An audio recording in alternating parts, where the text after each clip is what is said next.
নমস্কার বন্ধুরা, অংশুমান ব্লগে আপনাদের স্বাগত জানাই। কেমন আছেন? আশা করি ভালো আছেন। আজকে কি নতুন রেসিপি রান্না করে দেখাবো। মাংস নয়, কিন্তু মাংসের মতো আর কি, সোয়াবিন আলুর তরকারি মাংসের মতো রান্নাটা করব। হচ্ছে মানে যেন স্বাদটা সেরকম লাগে খেতে। যদি আপনাদের রান্নাটা কি ভালো লেগে থাকে তাহলে একটি সাবস্ক্রাইব করে দেবেন, বেল কন্টি করতে ভুলবেন না, লাইক কমেন্ট অবশ্যই করবেন। ভালো থাকবেন, নমস্কার। গ্যাসটা জ্বালিয়ে নিয়েছি বন্ধুরা, তেল দিয়ে দেবো কড়াইয়ে।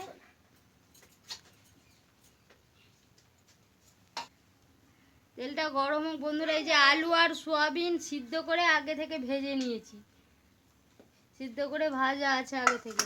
তেলটা গরম হয়ে গেলে তেলটা গরম হয়ে গেছে বন্ধুরা, পেঁয়াজগুলো দিয়ে দেবো। পেঁয়াজগুলো ভালো করে খড়িয়ে ভেজে নেব বন্ধুরা। পেঁয়াজগুলো লাল লাল করে ভাজা হয়ে গেছে।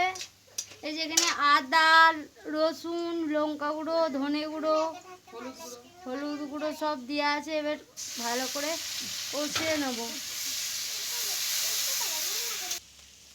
বন্ধুরা। দেখুন এই যে কষানো হয়ে গেছে আদা রসুন পেঁয়াজ মশলাটা, দেখছি তেল ছেড়ে গেছে মশলা থেকে। এরপরে ভাজা সোয়াবিন আর আলুটা দিয়ে দেবো।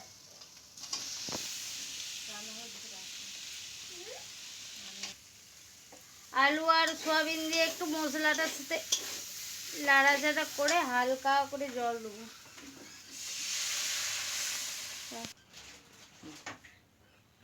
হালকা করে জল দিয়েছি, এরপরে লবণ দিয়ে দেবো।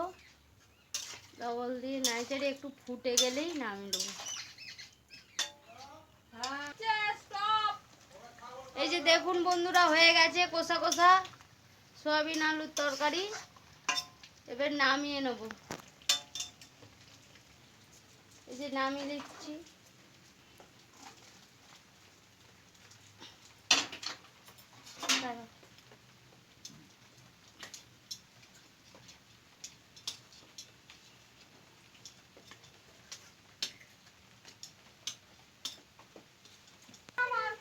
নমস্কার বন্ধুরা, এই যে দেখুন হয়ে গেছে সোয়াবিন আলুর কষা। যদি ভালো লেগে থাকে লাইক কমেন্ট শেয়ার সাবস্ক্রাইব করে দেবেন, আর বেল ঘন্টি টিপতে ভুলবেন না।